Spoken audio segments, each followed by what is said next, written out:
Dans un village lointain niché entre d'imposantes montagnes et de denses forêts, se trouvait un lac mystérieux connu sous le nom de lac des étoiles.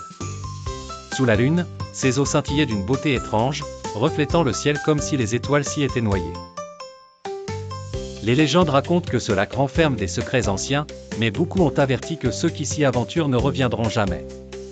Ainsi, la plupart des villageois restaient à l'écart, sauf Lina, la jeune fille courageuse et curieuse qui croyait que le lac cachait quelque chose de bien plus grand qu'une simple vieille légende. Depuis son enfance, Lina était fascinée par le lac des étoiles. Chaque nuit, elle s'asseyait à ses abords, observant les eaux scintillantes et se demandant sur les mystères qu'elles cachaient. Les villageois racontaient des histoires effrayantes sur un royaume perdu qui prospérait autrefois sous la surface du lac, mais ils parlaient aussi de disparitions étranges et d'eau maudite. Malgré ces avertissements, la curiosité de Lina l'emportait. Et elle décidait qu'elle devait découvrir la vérité par elle-même. Une nuit, sous la pleine lune, Lina prit une lampe et se dirigea vers le lac. Alors qu'elle s'approchait, l'eau semblait prendre vie, et les étoiles s'y réfléchissaient plus brillamment que jamais.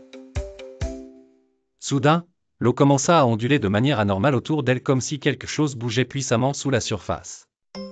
Son cœur battait la chamade, mais elle continua à avancer.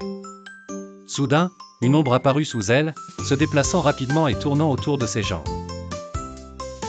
Dans un état de panique, Lina tenta de reculer, mais l'eau l'aspira plus profondément comme si le lac lui-même était vivant. Elle se débattait et donnait des coups contre la force invisible qui la tirait vers le bas, mais ses pieds ne touchaient plus le fond. Dans un éclair de terreur, elle réalisa qu'elle était entraînée sous l'eau. Avec un halètement désespéré, elle fut tirée sous la surface, avalée entière par l'eau froide. J'ai frappé fort, mais plus j'allais en profondeur, plus l'eau devenait claire. Mais ce qu'elle a vu ensuite lui a vraiment coupé le souffle. Elle vit une ville ancienne située au fond du lac, éclairée par des orbes lumineux flottant comme des étoiles. L'ombre noire tourbillonna autour d'elle, la tirant à nouveau vers le bas mais ne l'attaquant pas. Au lieu de cela, il la dirigeait vers un immense temple au milieu de cette ville. Lena nagea vers le temple, les poumons brûlant à cause du manque d'air. Mais à mesure qu'elle approchait, une lumière surnaturelle illumina l'entrée et l'eau autour d'elle se transforma en air pur. À l'intérieur du temple, Lina a trouvé un cristal géant pulsé de lumière alors qu'elle le touchait. Soudain, le cristal répondit et commença à clignoter plus fort. Soudain, une voix grave résonna dans les lieux, « Vous avez trouvé le cœur de Star Lake. Ce royaume a été perdu dans le temps et oublié du monde d'en haut. Vous êtes le premier à l'atteindre, mais le danger vous poursuit.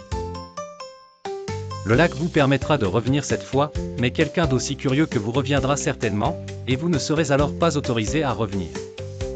Maintenant, retournez à la surface avant que le lac ne vous ramène pour toujours. » La vision devint floue et l'eau revint à nouveau, et par peur, Lena se poussa du sol du temple et donna des coups de pied aussi forts qu'elle le pouvait vers la surface. C'est l'ombre qui est apparue pour la première fois derrière elle. Mais cette fois, il ne la tira pas en arrière, mais la poussa en avant, la guidant à travers les profondeurs. Lena atteignit le toit, à bout de souffle. Alors que Lena se hissait vers le rivage, le lac scintilla une dernière fois avant de se calmer. Elle a échappé au secret de Star Lake et découvert sa ville cachée. Malgré son sentiment de peur et de tremblement. Elle se souvenait de la voix mystérieuse l'avertissant de ne plus revenir, mais Lina savait au fond d'elle que ce n'était que le début.